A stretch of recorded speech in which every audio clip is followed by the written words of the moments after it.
Bueno, razones trigonométricas. Vamos a ver la segunda parte. Va a explicarle los puntos de la segunda parte del taller. Entonces, en el primer punto, o sea, el punto 7, nos habla de, vamos a trabajar puro calculador. Vamos a hallar cada uno de estos ángulos. Cuando hacemos seno, tangente o coseno, pues no tenemos inconveniente porque lo hacemos directamente con la calculadora.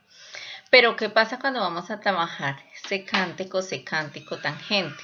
Entonces debemos de tener en cuenta el concepto. Ya sabemos que la cotangente es el inverso de la tangente, o sea, sería 1 sobre tangente. La secante es el inverso del seno, o sea, sería 1 sobre coseno. Y la cosecante es el inverso del seno, o sea, sería 1 sobre seno. ¿Sí? Ahorita les comparto un videito donde se explica el manejo de la calculadora. Donde tenemos por lo menos 26 grados, 33 minutos, ¿qué tenemos que hacer? Convertirlo todo en grados completamente. Eso lo hicimos en el periodo pasado, si no ahorita lo refrescamos. Donde dice 3 pi séptimos, pues vamos a utilizar otro concepto que vimos en el periodo pasado, que es convertir esos radianes a grados. Y después de convertirlos a grados, sí podemos hallar el ángulo. Listo. El punto 8 simplemente es conceptos. Van a leer, van a mirar, van a entender y dependiendo de las preguntas ustedes van a contestar. Este punto siguiente.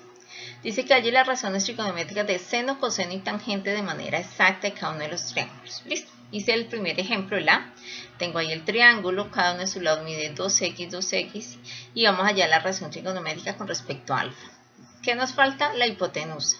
Entonces lo primero que hago es hallar la hipotenusa donde los catetos miden 2x. Entonces 2x al cuadrado más 2x al cuadrado. Y ese resultado nos da raíz de 8x al cuadrado, que es lo mismo que sacarle la raíz a 8, que es 2,8. Y la raíz de x al cuadrado pues es x. Listo. Ahora simplemente trabajamos el concepto de las razones, seno, coseno y tangente. Seno de alfa es 2x, o sea, seno de alfa es el opuesto, que es 2x, sobre la hipotenusa que nos dio 2,8. El coseno es el adyacente, nos da también 2x sobre 2,8. Y la tangente es opuesto sobre adyacente, 2x sobre 2x. Y como nos dice que lo demos de manera exacta, entonces resuelvo las operaciones. Entonces 2x dividido en 2,8. X con x se va. 2 dividido en 2,8 nos da 0,71. O sea que el seno de alfa es igual a 0,71. Igual hacemos con el coseno y igual hacemos con la tangente. Si se dan cuenta, coseno y seno nos dan de la misma forma. ¿Por qué? Porque si ve que los dos catetos tienen la misma dimensión. Y la tangente en este caso va a ser 1. Porque acuérdense que es cateto opuesto sobre cateto adyacente. El mismo proceso lo van a seguir con cada uno de esos triángulos. ¿Sí? Tratar de darle la forma más exacta solamente para seno, coseno y para tangente. Listo, ahora en este punto 11 me dan una figura y me dice que calcule la altura, el perímetro y el área del trapecio. ¿Qué es lo primero que yo hallo? Pues voy a hallar la altura. ¿Cómo lo trabajo? Con el triángulo. Simplemente paso el triángulo. Ya sé que el ángulo es de 40. La base, pues simplemente, si la base de la figura completa es 10, le quito los 4 que tenemos ahí, o sea que la base del triángulo va a ser 6. Y me queda pendiente para hallar la altura. Aquí, ¿qué hacemos? Utilizamos las razones trigonométricas. Miramos cuál de las razones me sirve para despejar. Tengo el ángulo y el cateto adyacente. Entonces, ¿con cuál de ellas puedo trabajar para despejar y hallar la altura? Y también, después de hallar la altura, podemos trabajar teorema de Pitágoras y hallamos B. Recuerden que tenemos que hallar la altura y fuera de eso el perímetro, que ya sabemos que es la suma de sus lados. Y el área del trapecio. Entonces, necesitamos todas esas distancias.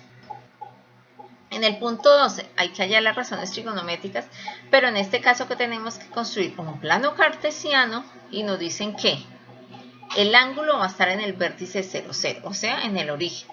Y su lado inicial coincide con el eje X y su lado terminal por el punto que nos da. Entonces, hice el A, hice el plano cartesiano y ubiqué, me dice 3,1, 3 en X, 1 en Y, perfecto. Ahí donde se unen los dos quiere decir que el triángulo empieza en vértice 0, 0 y termina en 3,1. ¿Listo? Quiere decir que la altura del triángulo es 1, la base del triángulo es 3, que son las dos dimensiones de los catetos. Primer paso, hallo la hipotenusa. Ya sabemos, teorema de Pitágoras, entonces es la suma de los catetos al cuadrado y le saco la raíz cuadrada. Listo, perfecto. Ahora, ¿qué hago? Defino seno, coseno, tangente, secante, cosecante y cotangente para beta. Ya como ustedes saben trabajarlo. De igual forma van a ser para los otros tres.